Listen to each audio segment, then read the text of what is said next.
Dear my beloved South Africans and dear President Ramaphosa, we are very upset with you and we are here to conversate and plead with you to listen to your people.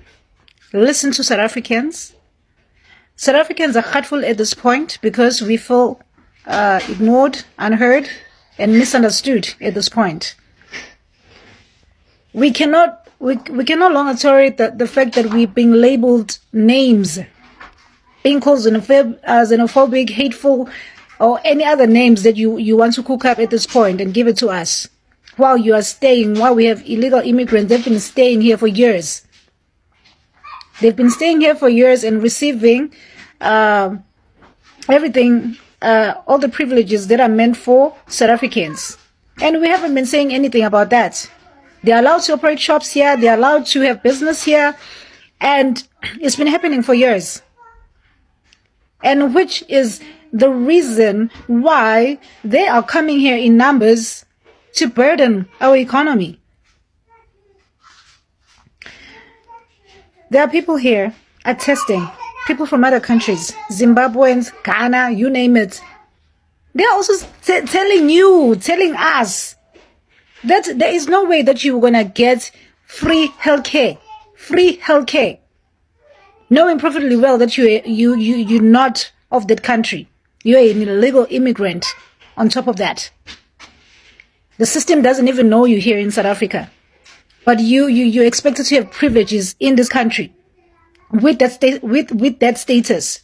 And can somebody please tell me, the human rights, is the human rights the one governing this country?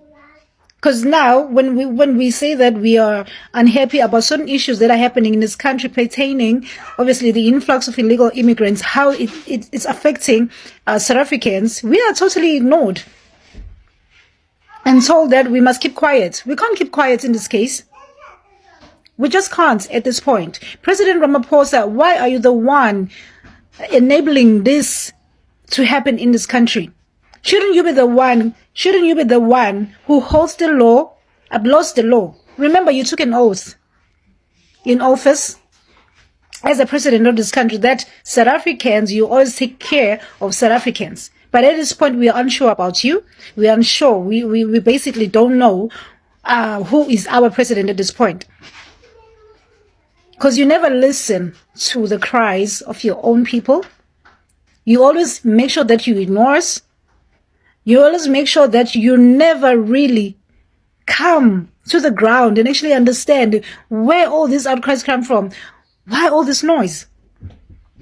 There is no way that South Africa can carry the whole of Africa unless maybe you have other secrets that we do not know. Unless if you have other ways and strategies, how you're gonna make this work. We cannot be a kumbaya.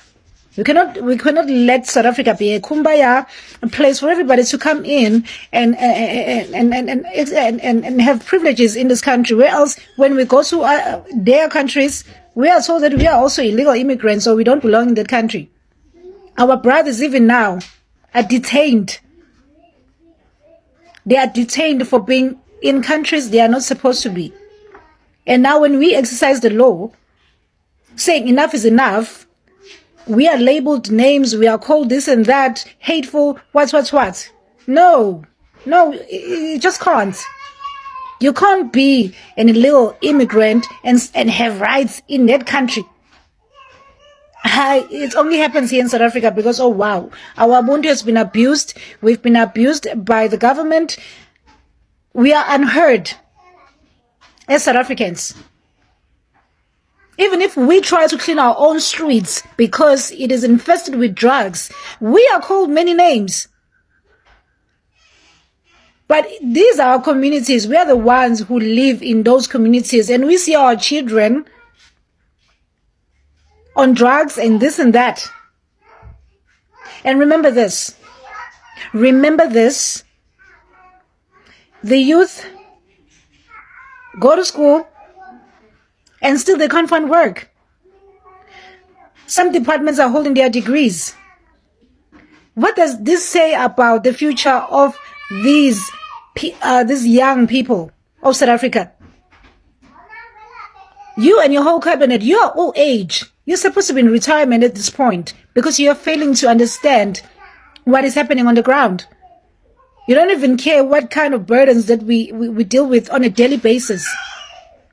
But all you care about is to look good when you go outside South Africa and to these countries, because you're a diplomatic person, right? And you want to sound and look good. But at home, charity begins at home, Papa. It begins at home. It doesn't begin there in those countries. We are saying that we are not inciting violence here. We are not saying that we want to burn the country to the ground. But people are very hurtful. They are hurtful at this point because you are failing to understand their cries. You are failing to understand. Failing. So, dear President Ramaphosa, you need to fix this. You need to fix this. And not tell us that we shouldn't take the law into our own hands. But when the police are looking for criminals in the streets, they work with communities. Because we are able to identify these people, because we live with them in the communities. We know where the drugs are, we know. And they tell us that we need to work with them. But when it comes to illegal immigrants, we are not supposed to say anything.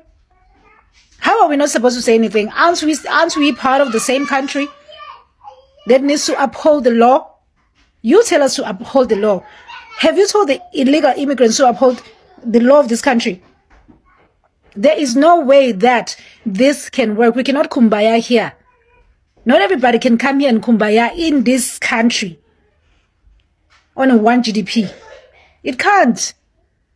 I would understand. Listen, I would understand if you, as a diplomat, you are able to talk to the president of other countries in Africa and actually have a conversation with them how they're going to fix the issues pertaining their country so that they can have their people back. They can take their people back. You're not doing that. Why are you not doing that? Because I see you, we see you trying to make peace with Iran, what's Israel, what. But you're not doing the same thing here in Africa. You should be the one going to these African countries and have conversations with these presidents, with the leaders of those countries. Listen, people, we cannot handle the influx of your people coming here in South Africa. There has to be a way to move forward and have these people back home. Because it's straining, it's burdening our economy. And as a result, many of our people are not working. And what does that do? We have a future? As South Africans, do we even have a future? These are the questions, these are the burning questions we need to put out there so that people, the government understand how critical and sensitive this issue is. But we need to take a stand, and we will take a stand. We're taking a stand because enough is enough. And I will tell you this, President, you don't want a war, okay? You do not want a war to erupt on your watch. You've been able to make peace and find ways to make peace in other countries, and you're failing to do this at your own home. Enough is enough. The people of South Africa are very hurtful at this point. They cannot tolerate this any longer.